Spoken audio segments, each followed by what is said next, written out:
ಕೃಷ್ಣ ಸುಳ್ಳ, ಕರ್ಣ ಸುಳ್ಳ, ಅರ್ಜುನ ಸುಳ್ಳ, ರಾಮಾಯಣನೇ ಸುಳ್ಳು, ಮಹಾಭಾರತವೇ ಸುಳ್ಳು ಅಂತ ಕೆಲವು ವಿಚಾರವಾದಿಗಳು ಮತ್ತು ಕೆಲವು ಚಿಂತಕರು ಹಾಗೂ ಕೆಲವರು ಸೆಕ್ಯುಲರ್ ಮೈಂಡ್ ಅನ್ನ ಹೊಂದಂತಹ ಜನರು ಈ ರಾಮಾಯಣ ಮಹಾಭಾರತ ಕೇವಲ ಸುಳ್ಳು ಅಂತ ಹೇಳಿಕೊಂಡು ಓಡಾಡ್ತಿರುವುದು ನೀವು ಆಗಾಗ ಸೋಷಿಯಲ್ ಮೀಡಿಯಾದಲ್ಲಿ, ಟಿವಿ ಚಾನೆಲ್ಗಳಲ್ಲಿ ಹಾಗೂ ಪೇಪರ್ಗಳಲ್ಲೂ ಕೂಡ ನೋಡಿದ್ದುಂಟು.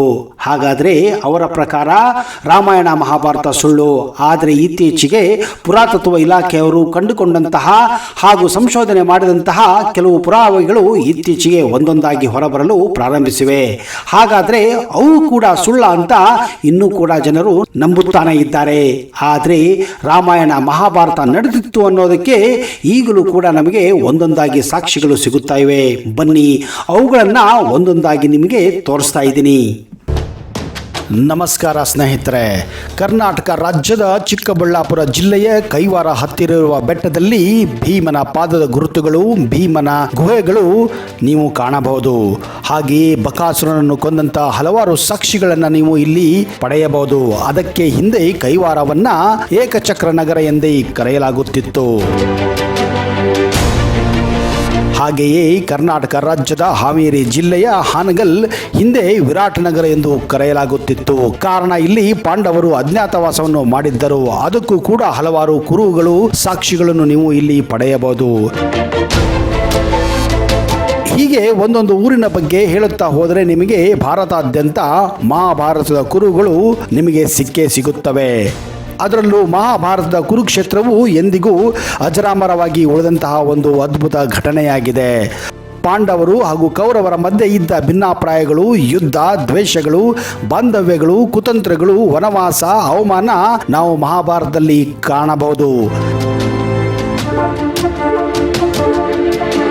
ಯುಗವನ್ನೇ ತನ್ನ ಕೈಯಲ್ಲಿ ಹಿಡಿದಿದ್ದ ಯುಗ ಪುರುಷ ಶ್ರೀಕೃಷ್ಣನನ್ನು ನಾವು ಮಹಾಭಾರತದಲ್ಲಿ ಮರೆಯುವಂತಿಲ್ಲ. ಮಹಾಭಾರತವು ಸಹೋದರರ ಸಂಘರ್ಷ, ದ್ವೇಷ, ರಾಜಕೀಯ, ಚತುರತೆ, ಭಗವದ್ಗೀತೆಯ ಸಾರವನ್ನೆಲ್ಲ ನಿಮಗೆ ಸಾರಿ ಸಾರಿ ಹೇಳುತ್ತದೆ. ಹಾಗೆ ರಾಮಾಯಣ ಮಾನವೀಯ ಮೌಲ್ಯಗಳ ಜೊತೆಗೆ ಮನುಷ್ಯರ ಸಹಜವಾದ ರಾಗ, ದ್ವೇಷ, ಪ್ರೀತಿ, ಪ್ರೇಮ, ಗಂಡು ಹೆಣ್ಣಿನ ನಡುವಿನ ಸಂಘರ್ಷಗಳು ಸೇರಿದಂತೆ ಮನುಷ್ಯರೊಬ್ಬಳಗಿನ ಆಂತರಿಕ ಘಟಿಸುವ ಎಲ್ಲ ತುಮುಲುಗಳನ್ನ ಅದು ನಿಮಗೆ ತೋರಿಸುತ್ತದೆ. ನಮ್ಮ ದೇಶದಲ್ಲಿ ನಡೆದಂತಹ ರಾಮಾಯಣ ಮಹಾಭಾರತವನ್ನು ನಮ್ಮ ದೇಶವಷ್ಟೇ ಯಾಕೆ ಇಡೀ ಪ್ರಪಂಚವೇ ನಂಬುತ್ತದೆ. ಮಹಾಭಾರತ ಯುದ್ಧ ನಡೆದದ್ದು ಈ ಭರತಖಂಡದಲ್ಲಿ. ಹಾಗಾದರೆ ಕೌರವ ಮತ್ತು ಪಾಂಡವರ ಸಾಮ್ರಾಜ್ಯ ಎಲ್ಲಿತ್ತು? ಪಾಂಡವರು ವನವಾಸಕ್ಕೆ ಎಲ್ಲಿ ಹೋಗಿದ್ದರು? ಮಹಾಭಾರತ ಯಾವಾಗ ನಡೆದಿತ್ತು? ಅದರ ಕಾಲಘಟ್ಟಗಳೇನು? ಇದು ನಿಜವಾಗಿ ನಡೆದಿತ್ತಾ? ಹಾಗಾದರೆ ಅದಕ್ಕೆ ಪುರಾವೆಗಳಾದರೂ ಇದೆಯಾ? ಇಂತಹ ಪ್ರಶ್ನೆಗಳು ಸಾಮಾನ್ಯವಾಗಿ ಎಲ್ಲರ ತಲೆಯಲ್ಲೂ ಒಮ್ಮೆ ಬಂದು ಹಾದು ಹೋಗುತ್ತವೆ. ಹೌದು, ಮಹಾಭಾರತ ಯುದ್ಧ ನಡೆದ ಕೆಲವು ಅವಶೇಷಗಳು ಈಗಲೂ ಕೂಡ ಪತ್ತೆಯಾಗುತ್ತಿವೆ. ಅಂತಹ ಕುರುಗಳ ಸಂಶೋಧನೆ ಈಗಲೂ ಕೂಡ ನಡೆಯುತ್ತಿದೆ. ಅಂತಹದೇ ಕೆಲವೊಂದು ಪತ್ತೆಯಾದ ಕೆಲವೊಂದು ಆಶ್ಚರ್ಯ, ಕುತೂಹಲಕಾರಿ ಸಾಕ್ಷಿಗಳನ್ನ ನಿಮ್ಮ ಮುಂದೆ ಪ್ರಸ್ತುತಪಡಿಸಲು ಪ್ರಯತ್ನ ಮಾಡ್ತಿದ್ದೀನಿ. ಒಂದು ವೇಳೆ ನೀವು ಈ ಚಾನೆಲ್ ಅನ್ನ ಸಬ್ಸ್ಕ್ರೈಬ್ ಮಾಡದೇ ಇದ್ರೆ ದಯವಿಟ್ಟು ಈಗಲೇ ಸಬ್ಸ್ಕ್ರೈಬ್ ಮಾಡಿ, ಜೊತೆಗೆ ಬೆಲ್ ಐಕನ್ ಕೂಡ ಪ್ರೆಸ್ ಮಾಡಿ.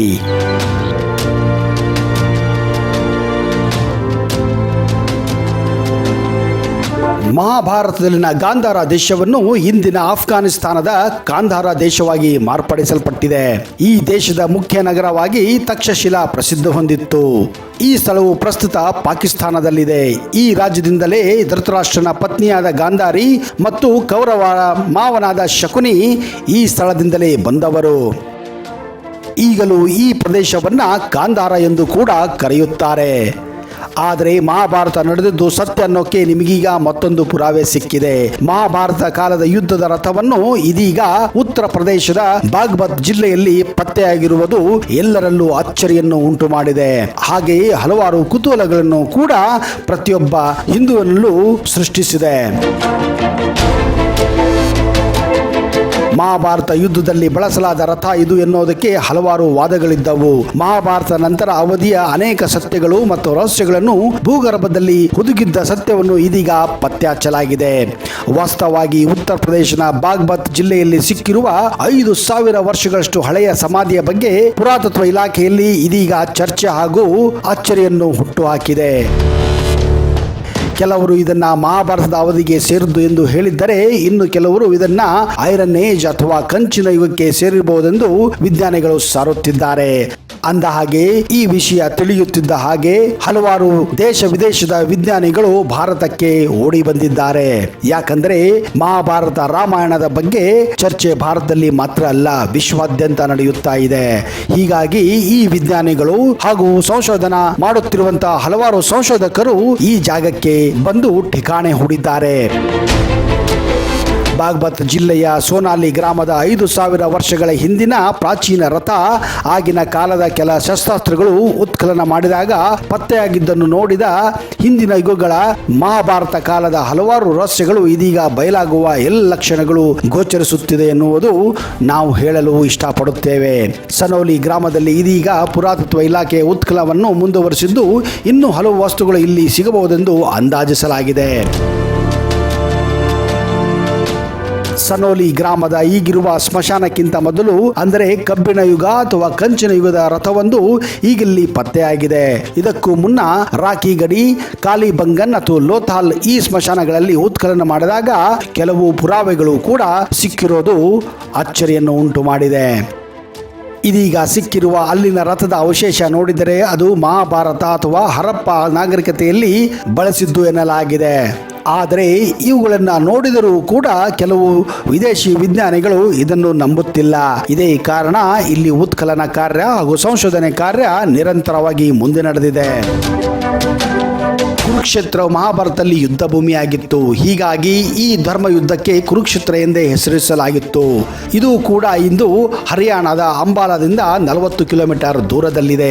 ಇದೇ ಸ್ಥಳದಲ್ಲಿ ಶ್ರೀಕೃಷ್ಣನು ಭಗವದ್ಗೀತೆಯನ್ನು ಬೋಧಿಸಿದ್ದು, ಇಂದು ಇಲ್ಲಿರುವ ಬ್ರಹ್ಮ ಸರೋವರ ಬಹಳ ಜನಪ್ರಿಯವಾಗಿದೆ. ಸೂರ್ಯಗ್ರಹಣದ ಸಂದರ್ಭದಲ್ಲಿ ಯಾತ್ರಾರ್ಥಿಗಳು ಇಲ್ಲಿ ಕೆರೆಯಲ್ಲಿ ಬಂದು ಮುಳುಗಿ ತಮ್ಮ ಪಾಪಗಳನ್ನು ತೊಳೆಯಲು ಪ್ರಯತ್ನ ಮಾಡುತ್ತಾರೆ. ಮಹಾಭಾರತ ಯುದ್ಧಕ್ಕೂ ಮುನ್ನವೇ ಈ ಬ್ರಹ್ಮಕುಂಡದಲ್ಲಿ ಶ್ರೀಕೃಷ್ಣ ಹಾಗೂ ಯಾದವರು ಮುಳುಗಿದ್ದರು ಎಂದು ನಂಬಲಾಗಿದೆ. ಇದೇ ಕಾರಣ ಈ ಕುರುಕ್ಷೇತ್ರ ಯುದ್ಧವಿರುವಂತಹ ಅಂಬಾಲಾದ ಈ ಅತಿ ದೊಡ್ಡ ಬಯಲು ಪ್ರದೇಶ ಈಗಲೂ ಕೆಂಪಾಗಿದೆ. ಕಾರಣ ಇಲ್ಲಿ 18 ದಿನಗಳ ಕಾಲ ಮಹಾಭಾರತ ಯುದ್ಧ ಅಂದರೆ ಕುರುಕ್ಷೇತ್ರ ನಡೆದಿತ್ತು. ಇದೆಲ್ಲ ನೋಡಿದ ಮೇಲೆ ರಾಮಾಯಣ ಮಹಾಭಾರತ ಸುಳ್ಳು ಅಂತ ಹೇಳುವ ಬುದ್ಧಿಜೀವಿಗಳಿಗೆ ಹಾಗೂ ಜಾತ್ಯತೀತವಾದಿಗಳಿಗೆ ಇದೊಂದು ಅತಿ ದೊಡ್ಡ ಆಘಾತಕರ ಸುದ್ದಿಯಾಗಲಿದೆ.